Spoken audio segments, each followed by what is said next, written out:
बिस्मिल्लाहिर्रहमानिर्रहीम। अस्सलाम वालेकुम नाज़रीन, आप यूट्यूब चैनल देख रहे हैं। मैं इमरान खान।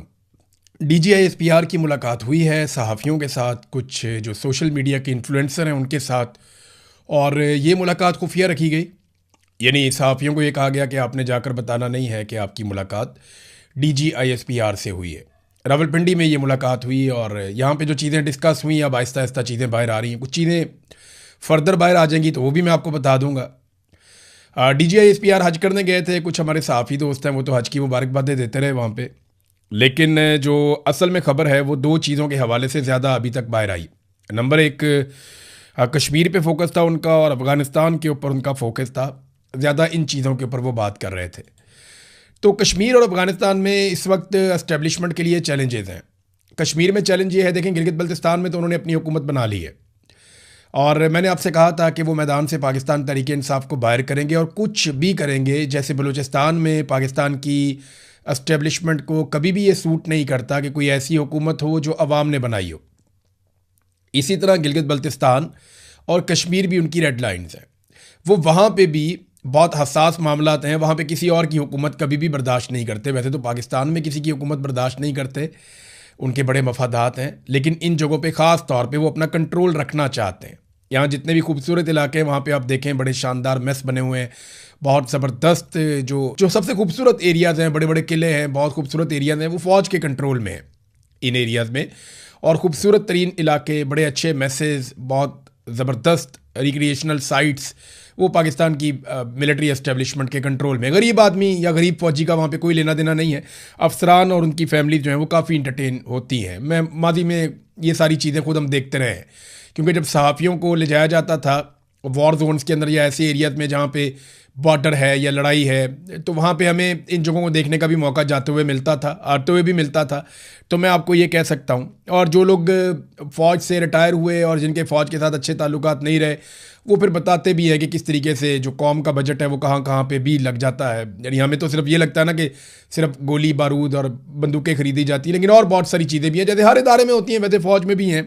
कोई पाकिस्तान से बाहर तो ये इदारा नहीं है, जैसे पाकिस्तान के बाकी इदारे हैं वैसे भी फ़ौज भी एक इदारा है, कोई ज़्यादा फ़र्क नहीं है इनका। तो नाज़रीन, DGISPR ने कश्मीर के बारे में ये कहा कि रियासत जो है वो भी माँ बनकर प्यार से और मोहब्बत से डील कर रही है। फिर उन्होंने ये दावा किया कि जैसे बलूचिस्तान के अंदर एक बलोच यकजहती कमेटी थी, उसके बारे में एक प्रोपेगेंडा आपको याद है किया गया था कि ये दहशतगर्द हैं सारे, और फिर मीडिया का एक बहुत बड़ा हिस्सा उनके पीछे पड़ गया था। और फिर आप देखें मारंग बलोच हों या बाकी लोग हों, बगैर सबूतों के उनको जेलों में डाला हुआ है। उनके ऊपर कोई केसेस नहीं है, कुछ साबित नहीं कर सके आज तक, लेकिन कई कई महीनों से वो लोग जेलों में बंद हैं।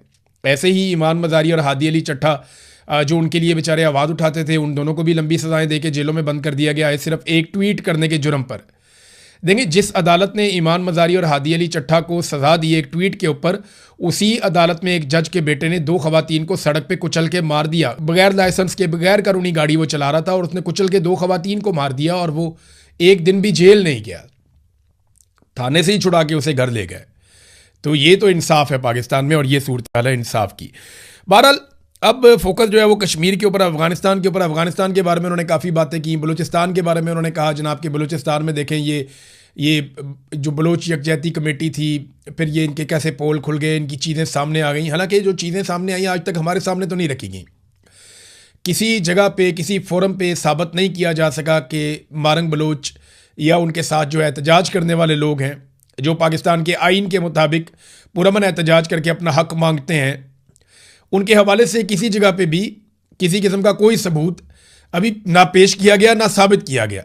किसी फोरम पे उनको गलत साबित नहीं किया जा सका, और यही वजह है कि बगैर किसी अदालती फैसले के बंदोबस्त करके सिस्टम ने उन्हें जेलों के अंदर बंद रखा हुआ है, और कोई कानूनी वजह नहीं है। जैसे इमरान खान को बंद करने की कोई कानूनी वजह नहीं है।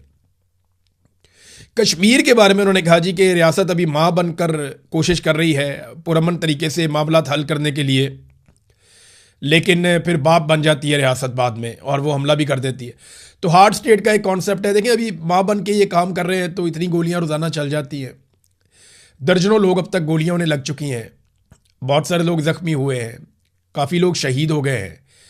रोज़ाना की बुनियाद पे कश्मीरी अपने जनाजे उठाते हैं, कभी एक, कभी दो, कभी तीन। रावला कोट में, कोटली में कैसे खून रेजी हुई है, कैसे क्रैकडाउन हुआ, किस तरह टॉर्चर किया गया लोगों के ऊपर, लोगों को उकसाने की कोशिश की जा रही है। अगर आप प्लस माइनस करें तो क्या रियासत माँ वाला रोल प्ले कर रही है?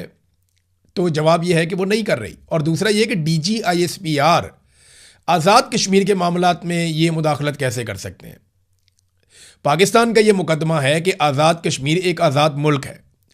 पाकिस्तान का ये मुकदमा है कि वहाँ की सुप्रीम कोर्ट, वहाँ की जो चाहे वो अदलिया है, चाहे सियासी जमातें हैं, चाहे वहाँ की पार्लिमान है, वो सारे अलग हैं और पाकिस्तान का उनके साथ कोई ताल्लुक ऐसा सच नहीं है, सवाए इसके कि पाकिस्तान उनके हक़ के खुद इरादियत को तस्लीम करता है और सपोर्ट करता है। लेकिन यहाँ DGISPR कह रहे हैं कि रियासत तो आज़ाद कश्मीर की है ना, तो वो आज़ाद कश्मीर की रियासत बात करेगी, उनके बिहाफ के ऊपर DGISPR तो बात नहीं कर सकते। लेकिन आपको पता है पाकिस्तान में जिसकी ताकत है उसकी भैंस है, जिसकी लाठी उसकी भैंस, और ताकत के बलबूते के ऊपर फैसले होते हैं तो फिर जो मर्जी करी जाए, जो मर्जी कही जाए। बहरहाल वो ये कहते हैं जनाब उनको सबूत मिल गए हैं, लेकिन अभी तक किसी एक सोर्स ने भी मुझे ये नहीं बताया कि उन्हें कोई सबूत दिखाए हों DGISPR ने कि ये लोग गद्दार हो चुके हैं, या ये लोग भारत के साथ मिल गए हैं, या ये लोग दुश्मन के एजेंडे के ऊपर चल रहे हैं और दुश्मन से पैसा ले रहे हैं। ऐसा कुछ भी साबित नहीं किया जा सका। मेरा नहीं ख्याल कि साबित कर सकेंगे, क्योंकि कश्मीरी जो मांग रहे हैं वो उनका हक है। और मेरी इतला के मुताबिक इस वक्त बैकडोर चैनल राब्ते भी हो रहे हैं। जो जॉइंट अवामी एक्शन कमेटी के लोग जिनके सरों के ऊपर इनाम रख दिए गए, वो तो बराह रास्त इन मुज़ाकरात के अंदर या बैकडोर चैनल्स राब्तों के अंदर शामिल नहीं है, लेकिन उनके साथ कुछ लोग राब्तों में हैं जो उलमा इकराम हैं, और वो लोग फिर राब्ते कर रहे हैं हुकूमत के साथ, और कोशिश की जा रही है कि आज़ाद कश्मीर के मामलात को अफाम तफहीम से हल किया जा सके। बाकी मामला तो हल हो जाते हैं, लेकिन 12 मुहाजिर नशिस्तों का मामला बार बार आकर फंस जाता है। अब यहाँ पे जो एक मुतालबा किया जा रहा है वो ये कि आप 12 नशिस्तें रखना चाहते हैं आप रखें, लेकिन आप इन्हें हुकूमत बनाने और गिराने का इख्तियार ना दें। यानी जब आज़ाद कश्मीर का वज़ीर आज़म चुना जाए तो ये 12 नशिस्तों का कोई रोल नहीं होना चाहिए, और जब मखसूस नशिस्तें बांटी जाएँ तो उनमें भी इन 12 नशिस्तों का कोई रोल नहीं होना चाहिए, और जब कोई हुकूमत आज़ाद कश्मीर में गिराई जाए तो उस वक्त भी इन 12 नशिस्तों का कोई रोल नहीं होना चाहिए। बाकी आप इन्हें रखना चाहते हैं, आप इन्हें रखें, आप इनसे आवाज़ उठाना चाहते हैं आवाज़ उठाएं, सिंबॉलिक इनको हैसियत देना चाहते हैं, इनसे ज़ोर लगवाना चाहते हैं, आप सारा कुछ करें, आलमी सतह पर इनके दौरे करवाएं, जो मर्जी करें, लेकिन आप आज़ाद कश्मीर की हुकूमत को बनाने में, उसको गिराने में, उसके मामलात को चलाने में आप इनको शामिल ना करें। तो ये उनकी जानिब से एक मुतालबा है। भारत मुज़ाकरात हो रहे हैं, देखें उसका नतीजा क्या निकलता है। 28वीं आईनी तरमीम पे एस्टेब्लिशमेंट को ये लगता है कि PMLN और पीपल्स पार्टी मिलकर खेल रहे हैं, और वो 28वीं आईनी तरमीम अब शायद नहीं होने देंगे।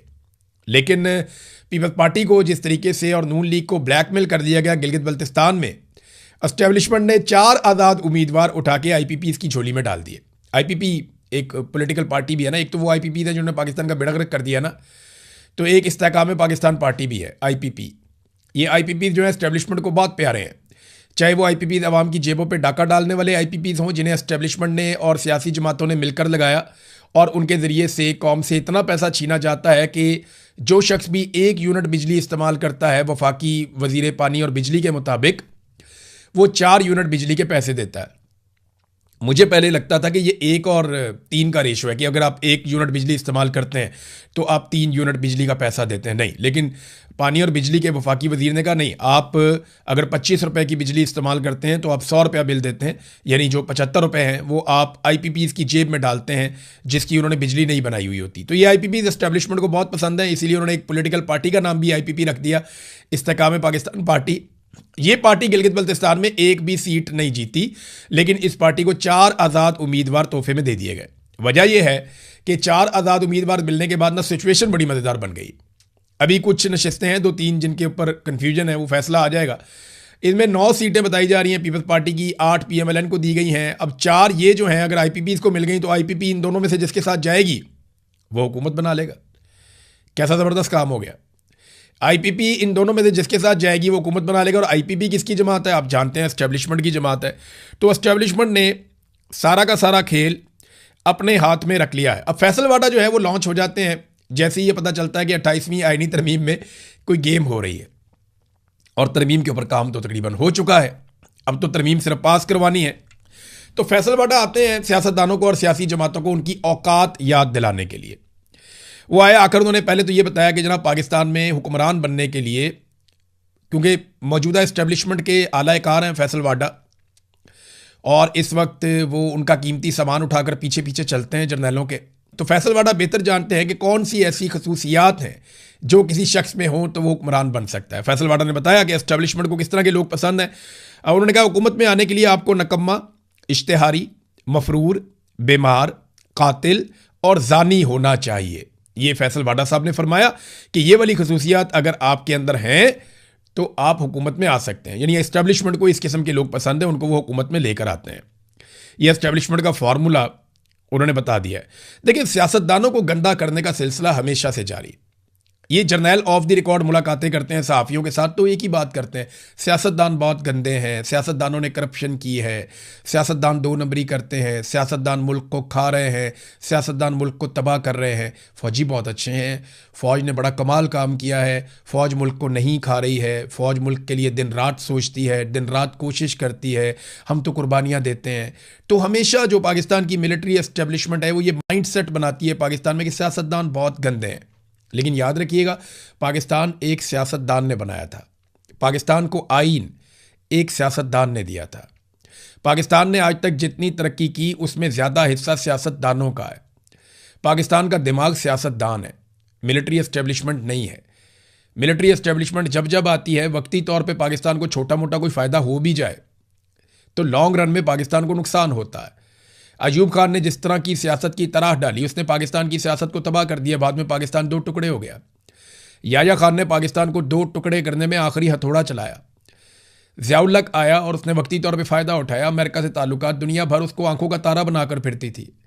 ज़ियाउल हक यहाँ पे डिक्टेटर था, उसने अफ़गानिस्तान के अंदर एक जहाद करवाया और ज़ियाउल हक तो चला गया, लेकिन पीछे क्या छोड़ गया? मंशियात और क्लाशनकोफ, और पाकिस्तान में कितना खून बह गया। दहशतगर्दी ज़ियाउल हक ने इंट्रोड्यूस करवाई थी पाकिस्तान के अंदर। फिर परवेज़ मुशर्रफ आता है, वो अमेरिका के आगे लेट जाता है, अमेरिका की आंखों का तारा बन जाता है। आज आसिम मुनीर अमेरिका की आंखों का तारा बने हुए हैं। ये सिलसिला चलता रहता है। जो डिक्टेटर्स होते हैं या मिलिट्री जर्नल्स होते हैं, ये अमेरिका की आंखों के तारे बनते हैं। और हमेशा ये कहा जाता है, देखो जी अमेरिका इनसे कितना खुश है, आलमी सतह पर कितनी कामयाबियाँ मिल रही हैं। कोई कामयाबी नहीं मिल रही। कामयाबी पता है किसे कहते हैं? पाकिस्तान में दहशतगर्दी खत्म हो जाए। क्या खत्म हुई? नहीं, वो पहले से ज़्यादा है। कामयाबी किसे कहते हैं? कि पाकिस्तान की मईशत बेहतर हो जाए। क्या बेहतर हुई? नहीं, वो बर्बाद हो गई। कामयाबी पता किसे कहते हैं? कि आम आदमी की ज़िंदगी आसान हो जाए, महंगाई खत्म हो जाए। क्या खत्म हो गई महंगाई? नहीं हुई, आम आदमी की ज़िंदगी पहले से ज़्यादा मुश्किल हो गई। कामयाबी पता किसे कहते हैं? कि आपके मुल्क में धड़ाधड़ सरमायाकारी आ रही हो, आपके मुल्क में सयाह आ रहे हों। क्या वो हो रहा है? नहीं हो रहा। कामयाबी इसे कहते हैं कि आप कर्जे वापस उतार रहे हों, आप कर्जे चढ़ाते चले जा रहे हैं, चढ़ाते चले जा रहे हैं, आपने रिकॉर्ड कर्जे ले लिए। कामयाबी किसे कहते हैं? कि लोग काम करने के लिए आपके मुल्क में आए, आपके मुल्क से ब्रेन ड्रेन लगातार हो रहा है और आपका आर्मी चीफ कहता है ये ब्रेन गेन है। ये नहीं, उनके कहने से तो नहीं हो जाएगा। डॉक्टर्स जा रहे हैं, इंजीनियर जा रहे हैं, पढ़े लिखे लोग जा रहे हैं, सरमायाकार जा रहे हैं, जो कारोबार करना जानते हैं, जो स्किल्ड लोग हैं वो पाकिस्तान छोड़ छोड़ कर जा रहे हैं। तो ये कामयाबी है। कामयाबी पता किसे कहते हैं? कामयाबी कहते हैं जब आप तजारती खसारे में ना हो बल्कि मुनाफे में हो। आप लगातार तजारती खसारे में होते चले जा रहे हैं। तरक्याती बजट आपने इंतहाई कम कर दिया है। यानी पाकिस्तान को ये कहते हैं हम तरक्की की मनाजिल तय करवाएंगे। बहुत सारे लोग ये प्रेडिक्शन कर रहे थे 2026-27 का साल वो होगा जब पाकिस्तान तरक्की की सीढ़ियाँ चढ़ेगा, यहाँ से पाकिस्तान ऊंची उड़ान की तरफ जाएगा। इस तरह की बातें हमने सुनी थी। चंगी ऊंची उड़ान की तरफ पाकिस्तान गया है, तरक्याती बजट आधे से भी कम कर दिया। ऐसे आप मुल्क चलाएंगे? आपको पता है तरक्याती बजट कम क्यों किया है? आम आदमी जिसको इस बात की समझ नहीं आती, जरा मैं उसको समझा देता हूं आसान अल्फाज में। हुकूमत का काम क्या होता है? हुकूमत का काम होता है कि वो अवाम से टैक्स इकट्ठा करती है और उस टैक्स के जरिए से अवाम के तरक्याती मंसूबों पे काम करती है। और टैक्स का बड़ा हिस्सा तरक्याती मंसूबों पे लगाया जाता है कि कहीं पे बड़े बड़े तालीमी प्रोजेक्ट चल रहे हैं, कहीं पे सेहत के प्रोजेक्ट चल रहे हैं, कहीं पे खेलों के प्रोजेक्ट चल रहे हैं, कहीं पे एनर्जी के प्रोजेक्ट चल रहे हैं, कहीं पे डैम्स बन रहे हैं, कहीं आबपाशी के प्रोजेक्ट चल रहे हैं, कहीं आवाम के लिए बड़ी बड़ी स्कीमें लाई जा रही हैं, रेजिडेंशियल प्रोजेक्ट चल रहे हैं, सड़कें निकल रही हैं। बहुत सारी चीज़ें ना, साइंस में तरक्की हो रही होती है, टेक्नोलॉजी में तरक्की हो रही होती है। तो ये तरक्याती बजट होता है कि जब आवाम से पैसा इकट्ठा करती है हुकूमत तो फिर वो तरक्याती कामों पर लगाती है। अब इस हुकूमत ने अपने अल्ले तलल्ले तो कम करने नहीं है। इन्होंने तो अयाशी वाले तैयारे भी खरीदने हैं, बैरून मुल्क दौरों पर भी जाना है, फैमिली भी लेकर जानी है, मेकअप आर्टिस्ट भी लेकर जाने हैं, बच्चों को लेकर जाना है, बच्चों के दोस्तों को लेकर जाना है। तो इन्होंने तो अपना इंजॉय करना है, वो तो इन्होंने बंद करना नहीं है। प्रोटोकॉल तो इन्होंने इंजॉय करना है। इनके अपने दफातर के जो बजट हैं वो बढ़ते चले जाएंगे। अपने MNAs के फंड ये उनको देंगे। तो ये कहाँ से जाकर कट लगाते हैं? जो इनके लिए आसान तरीका है वो क्या है? तरक्याती बजट कम कर दो, यानी अवाम के तरक्याती मंसूबे कम कर दें। कौम को कहानी सुनाई कि हम तरक्याती मनाजिल तय करेंगे, यहाँ से पाकिस्तान ऊंची उड़ान की तरफ जाएगा, और जिस चीज़ को उड़ान कहते हैं कि तरक्याती बजट, वो आधे से भी कम कर दिया। तो पाकिस्तान का तरक्याती बजट जो कम होगा ना, याद रखिएगा, जब सरकारी मंसूबे बंद हो जाएंगे तो बेशुमार लोग बेरोजगार हो जाएंगे। बहुत सारी इंडस्ट्रीज जो हैं उनका पूरा का पूरा इन्हिसार सरकारी मंसूबों के ऊपर होता है। तो जब आपने वो सारा साइज ही छोटा कर दिया, तो अभी आप देखेंगे इस साल और कितनी बेरोजगारी होती है, और कितनी गुर्बत होती है, और कितने लोग अपना पैसा लेकर पाकिस्तान से भागते हैं। ये आपको दिखाई देगा जिस तरीके से इन्होंने तरक्याती बजट कम कर दिया है। तो मैं आपको कह रहा था कि सियासतदानों को बदनाम करने का सिलसिला जारी है। हमेशा जर्नैल खुद को अच्छा दिखाते हैं और सियासतदानों को बुरा दिखाते हैं, और इसी वजह से पाकिस्तान आज तक स्टेबल नहीं हो सका। पहले लोगों में नफरत फैलाएगी, सारे सियासतदान बुरे हैं। हर सियासतदान जो हुकूमत में भी होता है ये उसको ऑफ द रिकॉर्ड बुरे ही कहते हैं, और अपने आप को ये अच्छा कहते हैं। सियासतदानों को ये बात समझनी पड़ेगी। वो एक जबान करके इकट्ठे हो जाए सारे, और इकट्ठे होकर कहें कि जर्नैल बुरे हैं, इन्होंने पाकिस्तान पे बार बार कब्जा किया है, ये सरकारी मुलाजिम है, ये तनख्वाह लेते हैं, इनका काम है हमारे हुक्म को माने। हम हुकूमत बनाते हैं अवाम के वोटों से, जब हम आ जाते हैं तो हम जो हुक्म दें ये हमारे हुक्म की जो है वो खिलाफ वर्जी कभी ना करें, ये होना चाहिए। लेकिन उल्टा क्या होता है कि वो सियासतदानों को बदनाम करते हैं, और हमारे मीडिया के लोग इसमें इस्तेमाल होते हैं। कई अनजाने में इस्तेमाल हो जाते हैं, कई जानबूझकर इस्तेमाल हो जाते हैं, कई अपने ज़ाती मफाद के लिए इस्तेमाल हो जाते हैं। मैं नहीं कह रहा कि सारे के सारे जो हैं मीडिया के लोग बदनीयत हैं। बहुत सारे लोगों को आइडिया ही नहीं होता कि उनके साथ क्या खेल खेला जा रहा है। यानी मैं अपने बारे में आपको बताता हूं, ज़ाती तौर पे मुझे बहुत सारे लोगों को, पूरे पाकिस्तान को, इवन इमरान खान को ये लगता था कि पाकिस्तान की मिलिट्री एस्टेब्लिशमेंट जो भी फैसले करती है वो पाकिस्तान का भला सोचकर करती है।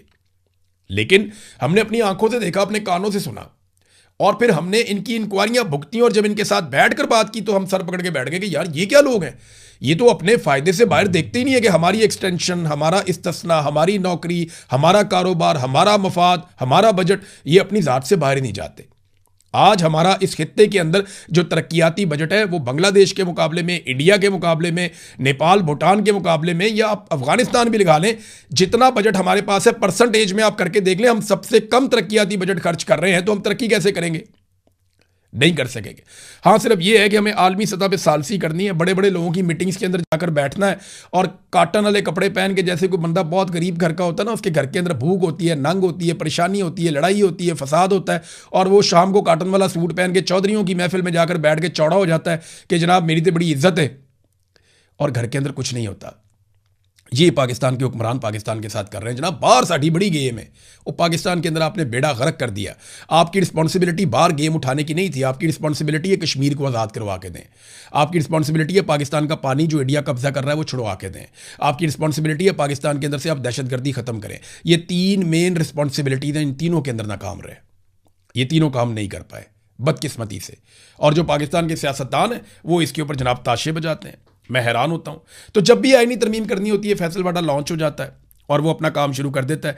नाज़रीन, खैबर पख्तूनख्वा की अब सूरत हाल ये बन गई है, एक तो इमरान खान साहब की बहनों को मुलाकात करने नहीं दी गई, एक मरतबा फिर मुलाकात ना हुई और वो अपना धरना ख़त्म करके वापस चले गए।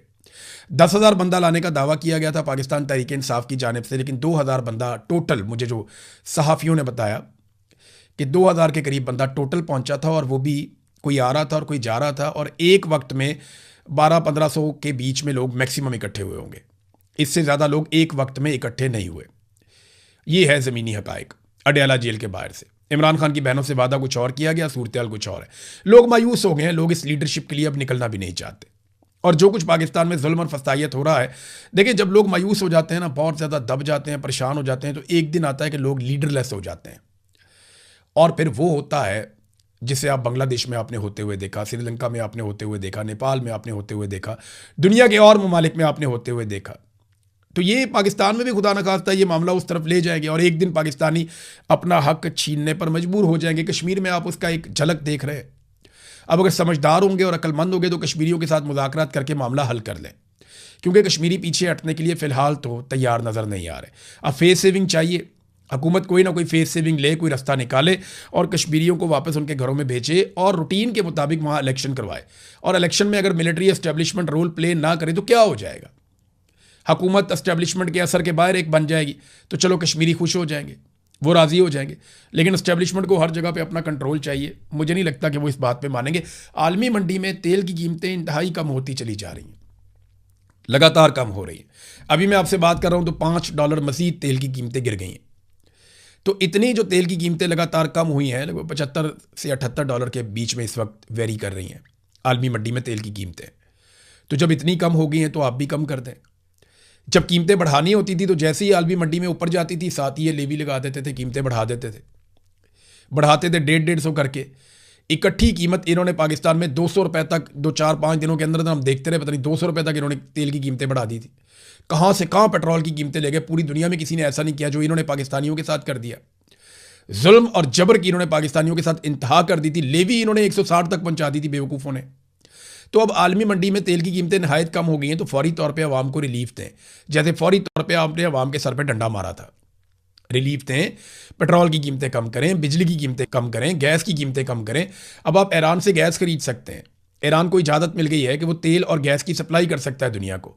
तो आप गैस पाइपलाइन मुकम्मल करें। ईरान ने तो अपनी मुकम्मल कर ली है, आप भी अपने हिस्से की पाइपलाइन डालें और ईरान से गैस खरीदें। देखिए पूरे पाकिस्तान के अंदर तो पाइपलाइन पाकिस्तान की बिछी हुई है, आपने सिर्फ मेन लाइन तक लेकर जाना है ना। तो आप ईरान से गैस लें और आप पाकिस्तानियों को सहूलत दें। पाकिस्तान की इंडस्ट्री को भी इसका फ़ायदा होगा, पाकिस्तान के शहरियों को भी इसका फ़ायदा होगा, पाकिस्तान इससे तरक्की करेगा। तो आपको लेनी चाहिए गैस, आपका हमसाया मुल्क है, आपके पास एक मौका है, इस मौके से आपको फ़ायदा उठाना चाहिए। तो नाज़रीन, जो बजट की सूरत हाल है खैबर पख्तूनख्वा बेचारे वो यहाँ तक पहुँच गए कि जी हम 3 माह का बजट पास करेंगे। इमरान खान साहब से जब तक मुलाकात नहीं होती तब तक हम मुकम्मल बजट पास नहीं करेंगे। सलमान अकरम राजा साहब का एक स्टेटमेंट मैं देख रहा था। देखिए यहाँ तक हालात पहुँच गए हैं कि बजट को अब एक टूल के तौर पे इस्तेमाल किया जा रहा है। ये नहायत कमज़ोर कार्रवाई है। देखिए ये इनकी मर्ज़ी है, ये जो मर्ज़ी करें, उनकी हुकूमत है। वो बजट आज पूरा पेश कर दे, 1 महीने का करें या 1 दिन का करें, फ़र्क नहीं पड़ता।